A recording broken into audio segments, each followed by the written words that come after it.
Welcome back to the deep dive. Good to be here. So today, we're tackling something pretty significant for the U.S. federal workforce. Mhm. You shared a transcript. It was from the Ring of Fire. Brenton Goodman analyzing President Trump's move to reinstate Executive Order 13957. That's right. It's a big one. Our aim here is really to, unpack what this actually means, how government hires, and maybe more importantly, fires people. Exactly. And this isn't just like some obscure rule change. It could genuinely reshape the federal government structure. Affecting services people rely on every day. Potentially, yes.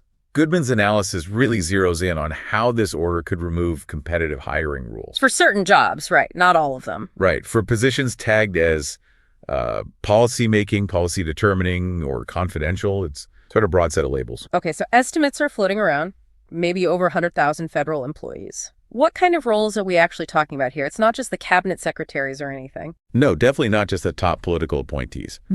Goodman points out it could hit a really wide range.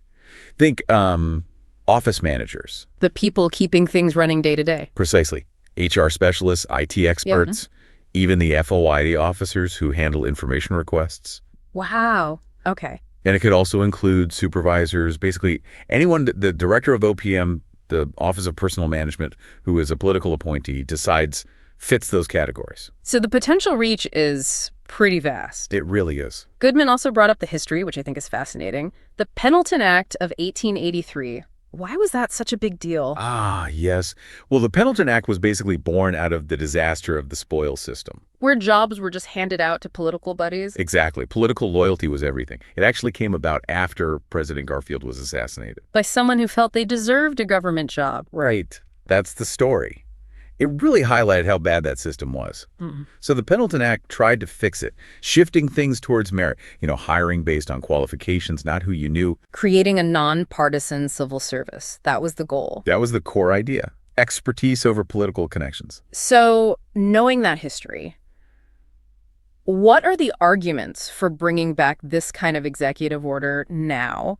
Why move away from that merit system, even for these specific roles? Well, according to Goodman's analysis of the proponents' arguments, it's about responsiveness. Responsiveness to the administration's agenda. Yes.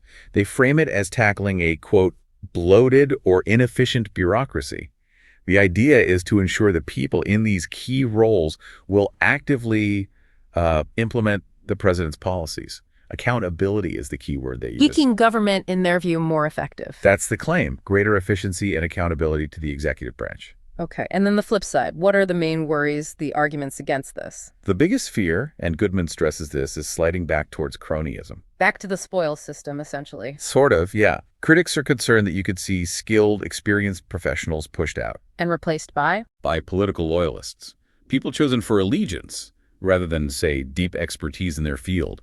The worry is that this undermines the whole foundation of the merit system. And the transcript mentioned a specific phrase causing tension. Faithfully execute Trump's policies. That's a key sticking point. How do critics read that? Especially when there are claims like in that OPM memo from January, that hiring will still be competitive. Well, critics see that phrase as the real tell. They interpret it as a loyalty test, basically. Regardless of what the OPM memo says about process. Kind of. Their argument is, look, if the hiring standards were truly staying merit-based and competitive in the traditional sense, why would you need this separate classification that makes firing so much easier? It suggests the underlying goal isn't just competence, maybe. Right. It suggests the priority might be ideological alignment and the ability to quickly remove anyone seen as not fully on board. Loyalty over established qualifications, perhaps. So it really boils down to this tension. Is it about making government more nimble and accountable, or is it a step back towards political patronage? That's the core conflict. Goodman's source material frames it as a you decide situation, which captures that ambiguity. Different definitions of good governance, really. Fundamentally different visions, yeah. Okay, so wrapping this up, the main takeaway seems to be this executive order could mean a really fundamental change in federal employment principles. Definitely a potential shift.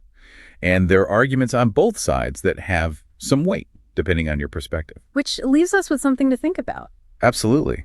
Thinking about that history, the whole point of the merit system, What are the potential long-term effects if loyalty becomes, a more central factor in hiring for these key roles? What does that do to stability, to expertise within government? And maybe more personally for our listeners, Mm, what could it mean down the line for the government services you actually use and rely on? Quality, impartiality, big questions. definitely something to mull over. Thanks for breaking that down. My pleasure.